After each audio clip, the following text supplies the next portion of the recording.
بسم الله الرحمن الرحيم.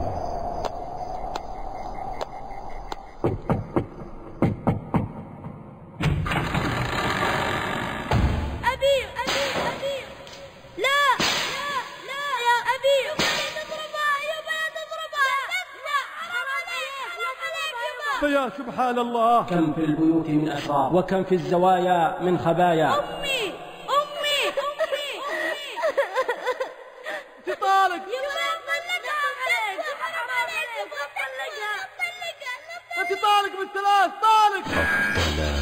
الطلاق عجبا لزمن ضاعت فيه الشيم والأخلاق، عجبا لأولئك الأزواج الذين أصبحوا يتلاعبون بالطلاق، ألا يخافون من الله؟ قد سمع الله قول التي تجادلك في زوجها وتشتكي إلى الله والله يسمع تحاوركما.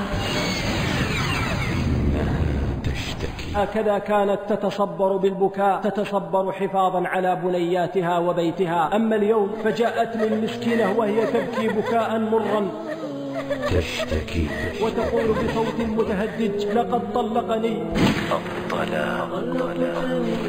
ورميتني والهم يفتك بي، والقلب من حر ما يلقاه منفطر، والعين تستر دمعا لا مثيل له، لكنه في زوايا القلب ينحدر.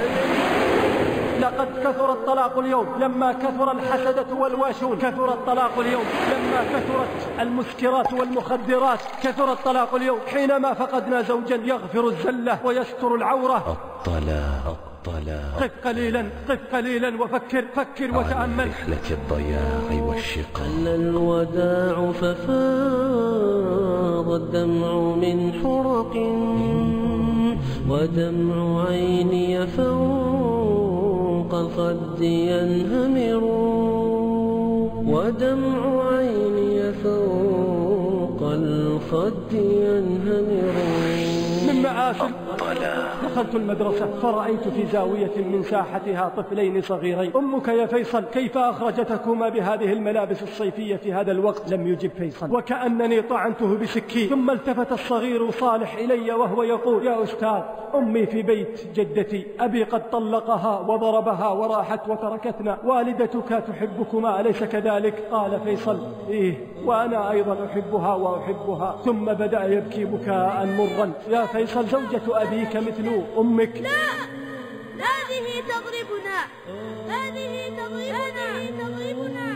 لا أدري يا أستاذ، أمي حية أم ميتة؟ بعد جهد حصلت على هاتف أمه فأخبرت فيصل بذلك، ويقبل علي مسرعا ويقبض على يدي اليمنى ويقبلها وهو يقول: تكفى يا أستاذ، أنا مشتاق لرؤية أمي، دعني أسمع صوت أمي. يقول المدرس: اتصلت في 10:10 صباحا. جاءت أم فيصل المسكينة مسرعة، حدثتني وهي تبكي، قالت: أستاذ كيف هم؟ قلت: اطمئني. فلم أعد أسمع إلا بكاءها ونشيجها وأنينها. فأسرع فيصل وقد علم أني أحدث أمه، فخطف السماعة من يدي وقال: أمي. فتحول الحديث إلى بكاء. فيصل يبكي وأمه تبكي وأنا أبكي. ثم جاء دور صالح ومكالمته، ولم أسمع من صالح إلا البكاء والأنين. ثم أخذت السماعة منهما وكأنني أقطع طرفا من جسمي. قف قليلا وفكر قبل أن تقدم على الطلاق، وإياك والطيش والغضب، وإياك والحماقة، فينهدم بيتك من حيث لا تشعر. فتصبح أنت القاتل والقتيل.